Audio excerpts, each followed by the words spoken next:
Oke, eee, kita mulai lagi ya.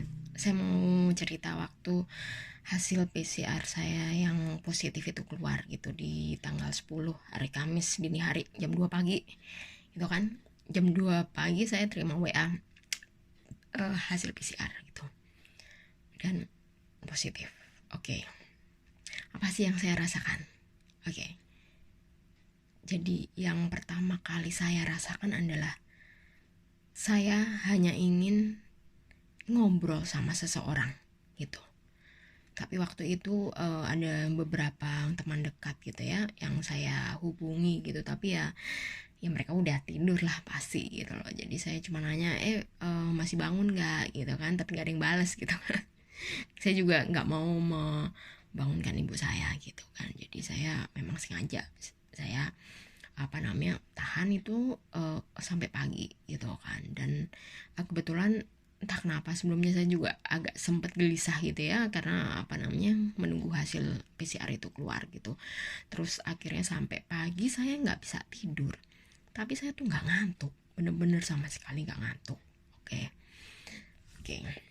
Pagi hari Kamis saya menghubungi kantor, saya menyampaikan hasil PCR saya gitu kan. Terus kemudian ada seharian itu koordinasi lah ya sama kantor gitu kan. Nah di hari itu juga saya karena saya mengkhawatirkan ibu saya yang tinggal satu rumah sama saya, akhirnya saya minta ibu saya untuk PCR. Tentu saja saya nggak bisa menemani ibu saya PCR, biasanya saya kemana-mana pasti nemenin ibu gitu kan. Jadi akhirnya karena saya harus isolasi mandiri gitu ya, waktu itu juga masih bingung nih, apakah saya isolasi mandiri di rumah atau saya mesti ke Wisma Atlet gitu kan. Karena saya juga, satu kekhawatiran saya tuh bukan terhadap diri saya sendiri gitu loh, karena ya kayak saya bilang, saya tuh dari awal saya nggak terlalu khawatir gitu. Cuman yang saya khawatirkan adalah ibu saya seperti itu.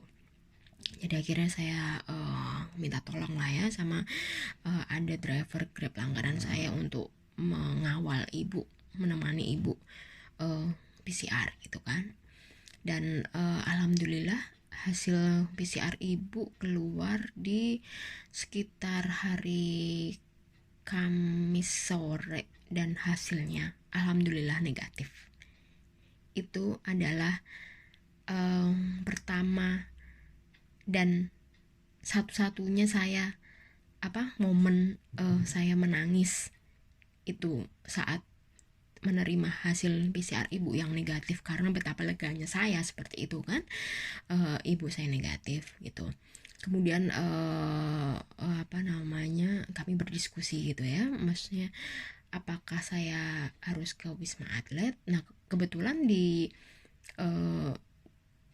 saat yang bersamaan ada juga teman saya yang positif dan dia dirawat di Wisma Atlet, dan kebetulan Wisma Atlet saat itu mulai penuh gitu kan. Saat itu mulai penuh. Ibu saya justru malah bilang, apakah memungkinkan kalau misalnya kamu dirawat isolasi mandiri di rumah saja, kata ibu seperti itu. Jadi akhirnya kami memutuskan bahwa saya akan isolasi mandiri di rumah dengan protokol kesehatan yang ketat nih. Misalnya nih ya, saya setiap kali saya keluar kamar saya akan menggunakan masker double. Saya juga minta ibu menggunakan masker double gitu kan. Cuman ya namanya pakai masker ngep kan ya gitu.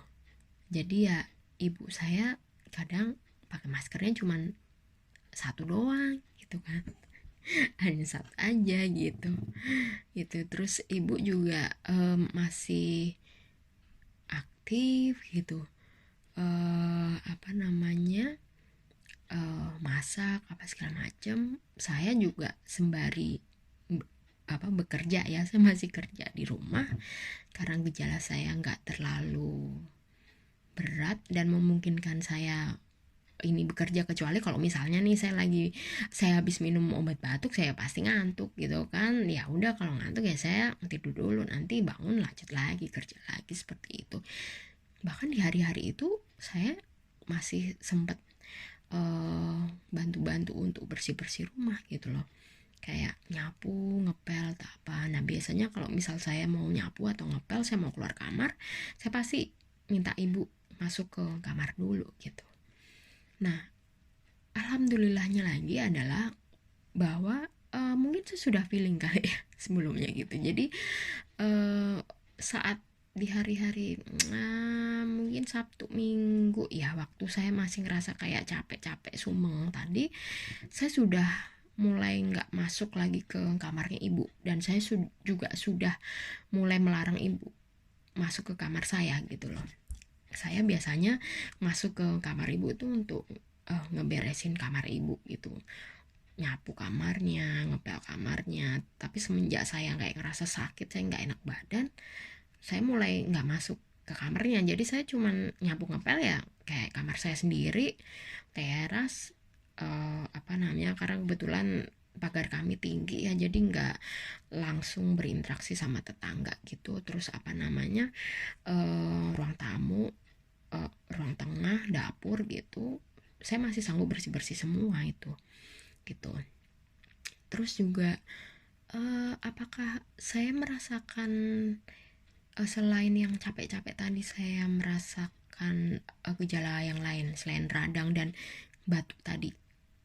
Batuk itu pun nggak yang terus-terusan gitu, nggak yang grok-grok kayak gitu tuh nggak gitu. Jadi batuknya itu cuman kayak batuk-batuk kecil aja gitu, yang jarang-jarang seperti itu gitu. Seiring dengan radangnya mulai ini ya, mulai ringan gitu, mulai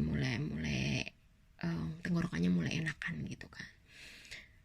Yang saya rasakan adalah gini, oh ya, aku mau balik lagi ke di hari Rebo yang setelah saya PCR itu, saya masih sempat mampir ke rumah sakit untuk berobat ke dokter umum gitu. Jadi waktu itu saya bilang ke dokter umum, dok, saya habis PCR, tapi saya masih belum tahu hasilnya seperti apa gitu kan. Yang jelas saya radang, jadi saya mau minta obat batuk gitu. Akhirnya saya dikasih vitamin C, ada antibiotik gitu kan, ada antibiotik, terus ada obat radang, terus obat batuk dan pusing ya, dikasih itu gitu. Nah jadi setelah saya selanjutnya di rumah